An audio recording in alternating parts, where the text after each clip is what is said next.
Hi, and thank you so much for hanging out with me in my current journaling session. So, today's spread was inspired by this cute vintage illustration, which actually looks like it's coming from a children's book, but I actually got it in a happy mail from the lovely Angelica. So, thank you again for that.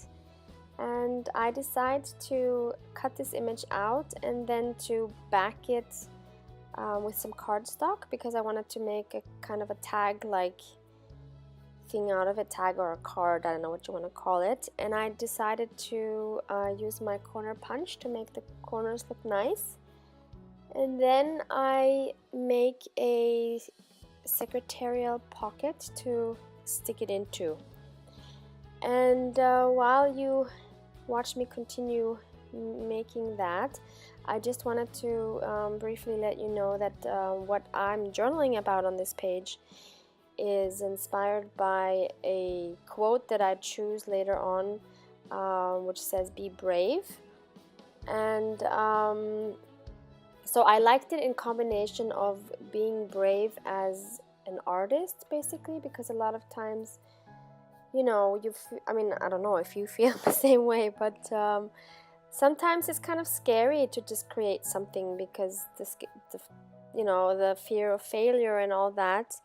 So I looked that up on the internet and I found a nice text which I thought I would just read to you.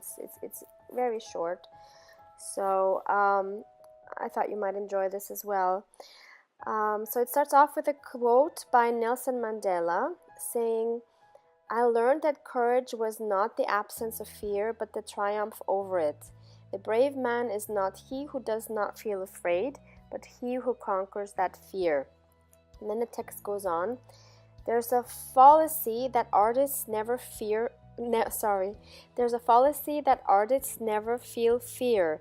The process of being creative is by its nature risky and vulnerable.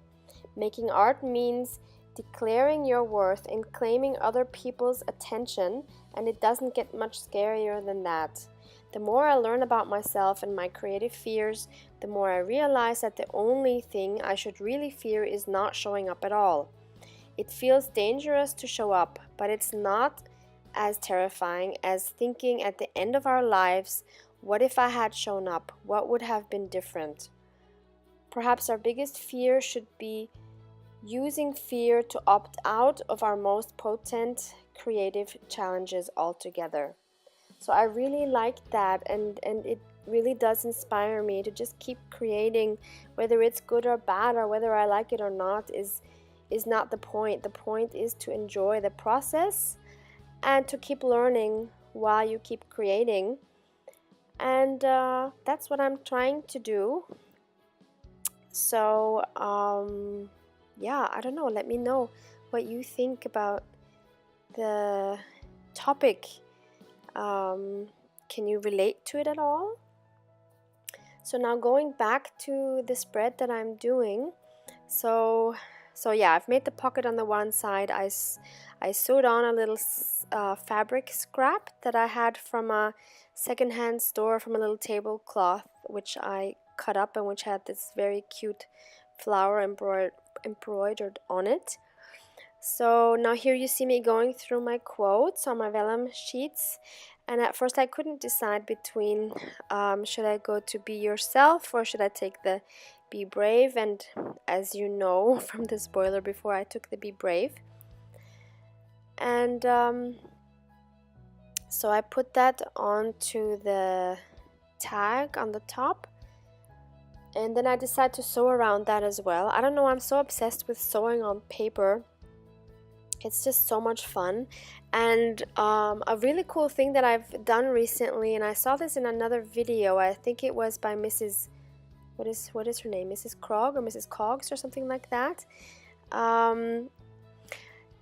And she had her sewing machine up on the, it's like this IKEA trolley. I think a lot of artists have that as well. It has like 3 different tiers, and she turned the top one around to like the top basket thing, and put her sewing machine on it, and I thought that was so genius that I had to try it.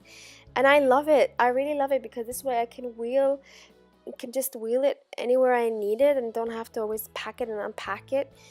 And it's so convenient. And I've sewn on the card itself. If you're interested in seeing that, let me know and I can film that next time. Not a problem, but it's so convenient. I mean, I don't know, I probably wouldn't sew a tablecloth or anything on that. Well, I don't sew with tablecloths anyway, but for little things it's just perfect because you can just have it next to your workspace and then wheel it away once you're done.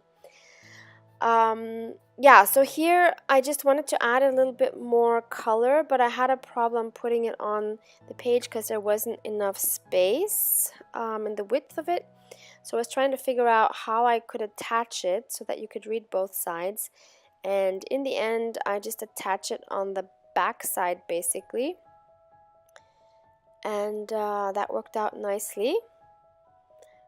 And before I finish it off on the right hand side, let me just see. Oh yeah, I decided to add a few more washi tape pieces just to make it all more cohesive, the two pages. And I add some more washi tape because you can never add enough washi tape. And then I just add the date. So I stamped that with my lovely Recollections clickable stamps. And I decided to not stamp it directly on the page, but just staple it on the scrap that I cut from the book page, just that I put down. And I really like that, but then I stamped a number and I forget to wipe the edges, and I really don't like that you can see those, so I do the whole thing over. And this time I wipe the edges, and this time it works out really well. So I just cut that up, stick that on, and I believe that concludes my page. So thank you so much for hanging out with me, and have a wonderful rest of your day. Hope to see you soon. Bye.